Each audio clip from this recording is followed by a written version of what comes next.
시청자 여러분 안녕하십니까? 유튜브 채널 JTB 뉴스가 선보이는 여의도 정치. 오늘은 신현영 전 의원님과 함께하겠습니다. 자, 의원님 안녕하세요. 반갑습니다. 예. 자, 요즘 대통령 업무 보고가 장안의 화제입니다. 네, 젠플릭스여서 시청률 1위를 지금 찍고 예. 있다라는 얘기들이 있죠. 뭐 대통령의 자신감이 말 그대로 뿜뿜 넘칩니다. 아, 넷플릭스보다 재밌는 젠플릭스다. 뭐 그래. 석유공사. 이게 그 유명한 석유공사입니까? 어디 계세요? 어디? 석유공사 직무대행 최문규입니다. 여기 있습니다. 아, 맞아요. 여기도 잠깐 그만두셨죠. 현재 그 석유공사도 매년 회계 정산을 할 거 아닙니까? 공사니까? 예, 결산을 하고 있습니다. 네, 결산하죠. 그 흑자 적자 규모는? 저희가 작년 같은 경우에는 영업이익이 한 1조 2,700억 났고 당기순이익이 915억 났습니다. 작년에는 그리고 이익이었다. 예, 그리고 최근 3년간은 다 흑자가 났습니다. 올해는요? 올해는 되게 어려울 것 같습니다. 대기 얼마나? 영업이익은 계획대로 날 것 같은데 1조 얼마 정도? 한 1조 가까이 날 것 같은데 당기순이익은 예, 적자가 많이 날 것 같습니다. 영업이익은 비슷한데 당기순이익이 많이 줄어들었다. 비용은 거의 비슷할 것 같은데 왜 당기순이익이 그렇게 줄었을까요? 영업이익도 좀 줄고요. 실제로 결정적인 요인은 석유공사는 그 해외에서 네. 원유를 생산해서 가공하지 않고 원유 상태로 팝니다. 그러다 보니까 국제유가가 작년에는 평균 79.5불, 거의 80불에 가까웠는데 네. 올해는 68불 정도입니다. 그러다 보니까 11.1불 정도가 떨어진 상태입니다. 그러다 보니까 이제 그러면 이제 거기서 손실이 얼마나 났는데? 아직은 저 결산을 안 했기 때문에 아니, 지금 대충 짐작으로 얘기하는 거잖아요, 지금 다. 한 5천억 이상 날 것 같습니다. 그래요? 좀 이상한데?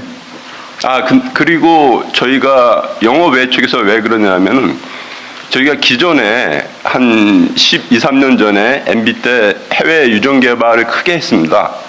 그때 그 부채가 한 13.5조 정도를 빌렸는데 그건 뭐 거의 통상 경비에 가깝잖아요. 근데 그게 매년 이자가 저희가 한 5,600억, 그러니까 올해 같은 경우는 한 6,300억 정도 이자가? 예. 그것 때문에 이자만 그렇습니다. 그것 때문에 올해 적자가 난다. 그러니까 영업이익이 나도 이자에서 한 6천억 정도를 그러니까. 부담을 하고 세금을 또 한 3, 4천억 냅니다. 그러다 보니까 적자 영업이익에 대해서 1조 원 흑자가 났는데 세금을 3, 4천억 낸다는 건 좀 계산상 좀 이상한데? 근데 저희 같은 경우는 어떻게 돼 있냐면은 수익 자체가 국내에서는 그렇게 크지가 않습니다. 해외에서 그 생산하는 해외 그 한 12개 유전에서 생산을 합니다. 거기서 이제 수익이 난 거를 그 해외 현지에서 내는 세금들이 있습니다. 네. 예, 그것 때문에 그렇습니다. 해외 현지 세금이 그렇다. 그 아까 얘기 중에 제가 논리적으로 납득이 안 되는 게 있는데 금융 비용이 이자 부담이 5, 6천억 되는 게 올해 그 순익 단기 손실의 주된 이유다 이렇게 말씀하신 것 같은데. 그게 크고요. 또 자산 손상이 좀 있습니다. 아니 그것도 한 주요 원인이라고 그러길래. 네, 그렇습니다. 근데 약간 이해가 안 되는 게 작년 재작년에는 흑자 났다면서요? 예, 그렇습니다. 작년 재작년에도 이 금융 비용은 똑같이 냈을 것 같아서. 실제로 작년에는 한 이건 그냥 5,600억 냈고요. 통상 경비에 가깝잖아요. 아닙니다. 그것 때문에 올해 흑자로 적자로 전환됐다는 말이 조금 논리적으로 안 맞아서 한 얘기예요. 꼭 그렇진 않고요. 그러니까 그 금리가 원래 그러니까 금리가 올랐어요. 예, 그러니까 저희가 전부 그 국제채로 조달을 많이 하고 있는데 처음엔 제로 금리 수준이었다가 최대 4% 정도 됐다가 최근에 우리 부사장이세요? 예, 기획재무본부장인데 저희가 대외적으로 부사장이라고 부릅니다. 제가 아까도 얘기했는데 그냥 담백하게 얘기를 하는 게 좋겠어요? 예, 그렇게 하겠습니다. 다시 한번 얘기를 하면 작년에는 흑자가 났고 재작년도 흑자는 계속 몇 년 동안 흑자가 났는데 올해는 적자가 한 5천억 이렇게 많이 늘었다. 그렇게 예측됩니다. 예측이 된다. 다 예측이죠, 그러면. 그런데 그 주된 원인 중에 하나가 금융 비용이 5천억, 6천억 나왔기 때문이라고 얘기를 하니까 원인 중에 하나가. 네, 그렇습니다. 근데 그 논리적인 정합성이 좀 떨어진다. 예, 그런 그 면이 금융 좀 비용은 있습니다. 작년, 재작년에도 똑같았는데 그게 이유가 될 수는 없겠죠. 예, 결정적인 이유는 유가 하락입니다. 그 유가 하락은 10% 떨어졌다고 5천억 적자가 나면 20% 나면 1조 원 적자 나고 그렇게 된다는 얘기인데 지금 70불 넘어가는 유가가 70불 넘어가는 것도 최근 현상이잖아요. 전에는 4, 50불대 아니었어요? 그럼 네, 그때는 완전히 망했겠네. 예, 그때서부터 누적된 적자 때문에 지금 석유공사가 자본 잠식 상태에 있고. 그러면은 저기 유가가 지금 우리 입장에서는 손익 분기점 가격이 전체로 우리가 개발해서 가지고 있는 유전 예, 손익 분기점이 얼마예요? 몇 달러예요? 제가 보기에는 한 75불 정도 되면은 75불? 예, 흑자가 75불이 원가가 시기 말하면 75불이다라고 하는 거는 다른 국제 다른 유전들에 비하면 엄청 비싼 거 아닌가요? 제가 이제 정확히 계산을 안 해봤는데. 정확히 계산해 시세를 보면 예, 생산 원가가 예. 예를 들면 다른 나라들의 평균 유전을 개발해서 석유 파는 나라 많잖아요. 예. 다른 나라들은 되게 제가 그냥 대충 추정을 해보면 한 4, 50불 미만인 것 같아요. 왜냐하면 40불, 50불 해도 그게 몇 년 동안 유지가 되잖아요, 유가가. 근데 우린 70불이 넘는 거는 좀 원가가 비싸다 그 생각이 들어서 하는 얘기예요. 제 말이 틀렸습니까? 그거 알 것 같은데. 모를 리가 없잖아요, 본인이. 석유공사 부사장이신데. 예, 근데 최근에 한 3년간 유가를 보면은 그 3년 원가 얘기하잖아, 원가. 예, 왜 또 딴 얘기를 하세요? 우리나라가 개발해서 가지고 있는 유전의 생산 원가가 다른 나라에 비해서 높으냐, 낮으냐, 평균이냐, 이거 제가 궁금해서 물어보는 건데, 내가 보기엔 좀 높아 보이는데, 맞아요, 틀려요? 예, 맞습니다. 얼마나 높아요? 실제로 이거는 이제 중동 지역은 아주 또 싸고요. 말이. 사물. 그리고 우리가 갖고 있는 유전은 우리가 단독으로 하는 게 아니기 때문에 거의 비슷합니다. 여기까지만 합시다. 그러시던데. 맞아요. 이게 대한민국 국민들로서는 처음 보는 광경일 거예요. 왜냐하면 대통령의 업무 보고는 그동안도 있었죠. 예. 근데 이렇게 생방이 되는 경우는 처음이죠. 그렇다면은 대통령이 업무 보고를 받고 귀에서 하나 흘리고 그냥 지나가 버리는 건지 아니면 꼼꼼하게 모든 부처의 것들을 챙기는지 이런 부분에 있어서 그동안 대통령이 어떤 방식으로 업무 보고가 되는지 몰랐었는데 이재명 대통령의 업무 스타일이 결국에는 드러났기 때문에 이 광경은 윤석열 정부의 정말 술 먹는 정부와는 180도 다르다. 일하는 정부이다. 이런 부분에서의 신뢰, 공방 저는 나쁘지 않다고 봅니다. 예. 업무보고를 통해서 많은 사람이 떴습니다. 콩 GPT 국장이 있는 반면 또 이학재 인천국제공항공사 사장도 떴습니다. 그러니까요. 뭐 좋은 쪽으로 뜨거나 나쁜 쪽으로 뜨거나 그거는 복불복인데 예. 근데 참 짧은 시간에 촌철살이 같은 질문 하나로 모든 것을 해석하기에는 그동안의 그들의 삶이 상당히 많은 뭐 다사다난한 여러 가지 역할이 있을 거기 때문에 우리가 너무 또 단편적으로만 보지는 말아야 될 텐데 이학재 사장은 너무 그냥 사후 조치가 지지부진하면서도 조금 찌질해요. 그런 방식으로 정치랑 정쟁을 하려고 하면 안 된다. 왜냐면 뭐 인천시장 출마설 나오더라고요. 요즘에. 예. 그래서 결국에는 본인이 수임하고 있는 기관에 명예가 있는데 그런 방식으로의 본인의 인지도 올리기로 공방하는 모습 매우 바람직하지 못하다라고 말씀드리겠습니다.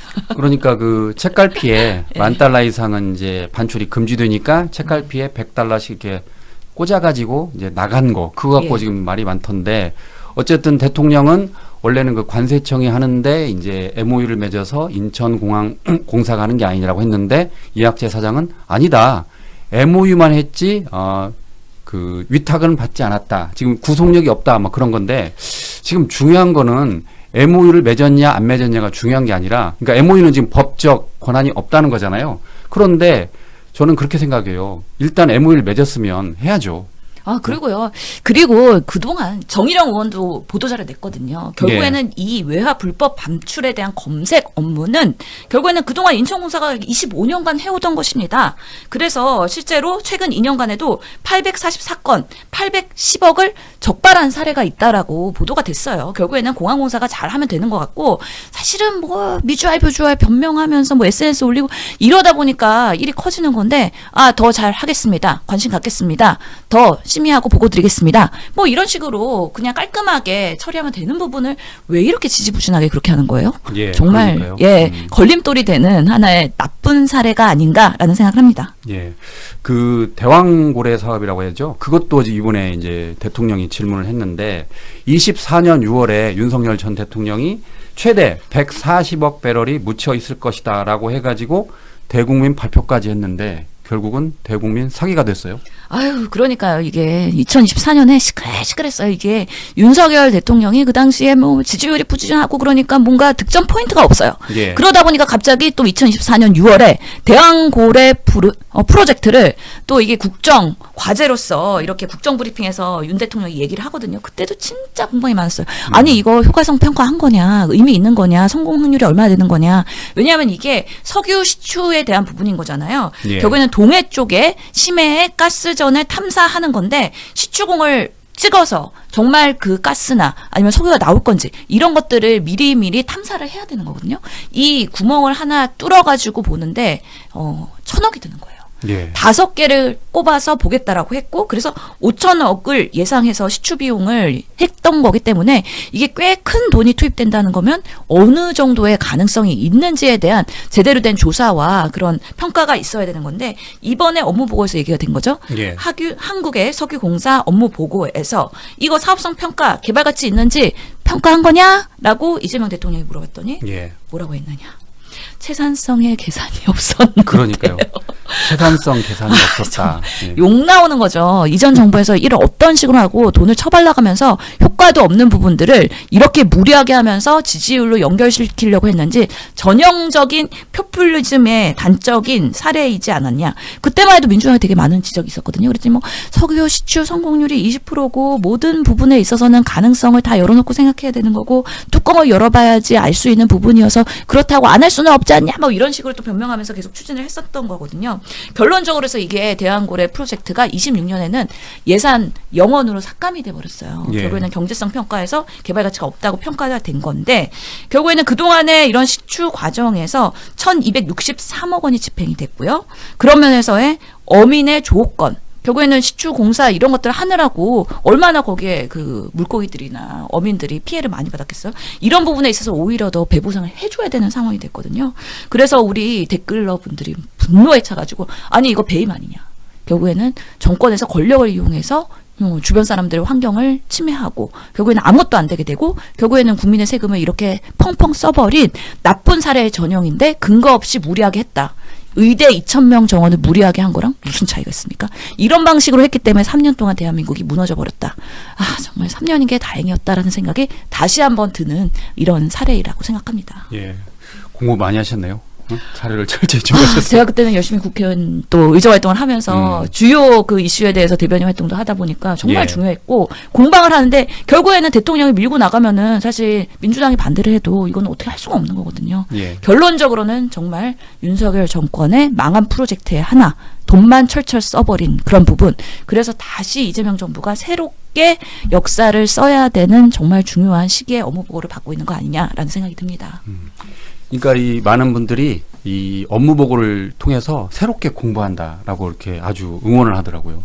그러니까 이게 뭔가 좋은 장점과 단점이 있기는 한데요. 실제로 첫 해에 업무 보고를 받으면서 정부 부처에서 그동안 어떤 기관이 어떤 역할을 하고 있는지에 대해서 국민들이 알게 되는 거예요. 예를 들어서 보건복지부도 산하기관이 되게 많거든요. 예. 근데 들어보지 못한 기관들도 상당히 많아요. 그런 데서 어떤 역할을 하고 있었는지 그래도 기관장들이 한마디라도 하고 그리고 이렇게 열린 토론회 장소에서 그동안 얘기 못했던 정말 구석에 앉아서 기관장들이 얘기 못했던 그런 뭔가 수건사업 이런 것들을 얘기할 수 있는 좋은 기회거든요.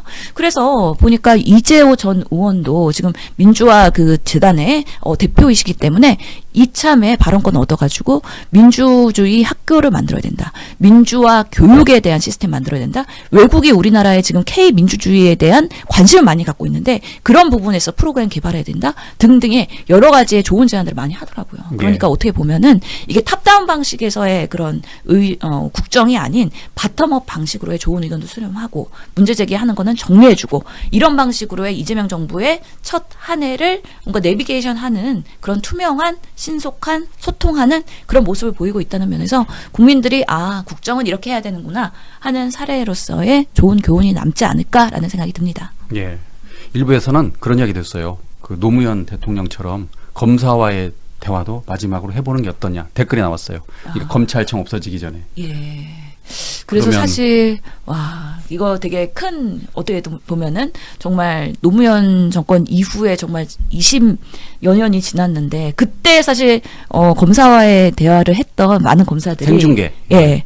지금도 그 화면이 남아 있고 그때 이완규 이런 예. 분들도 남아 있거든요. 그게 그래서 다 박제돼 있잖아요. 예, 영상에. 그런 부분이 검찰 조직을 어떻게 보호하려고 그동안에 활동을 했는지, 그리고 그들이 어떻게 속내를 드러냈는지, 이런 것들을 20년 동안에 우리 국민들이 보는 거기 때문에, 그때 젊은 시절의 검사, 그리고 지금의 모습의 검사의 모습을 보면서, 비포 애프터를 비교할 수 있는, 어떻게 보면 의미 있는 하나의 또 프로젝트가 될 것 같은데, 리스크도 있어요. 아니죠, 댓글입니다. 예. 댓글에 그런 의견이 있길래 제가 예. 한번 말씀드려봤습니다. 근데 이재명 대통령께서는 또 시도한다 하면 혁신한다 하는 면에서의 새로운 도전을 많이 하고 있기 때문에 댓글을 읽으세요. 그러니까요. 댓글 예. 읽으신다고 하니까. 예. 읽고서는 언급을 하세요. 그러니까 사람과 전쟁에 대한 얘기도 하시는 거잖아요. 이학재 사장도 댓글에 걸린 거잖아요. 그래서 댓글을 읽으시기 때문에 여러분 댓글 좋은 제안 많이 해주시기 바랍니다. 예.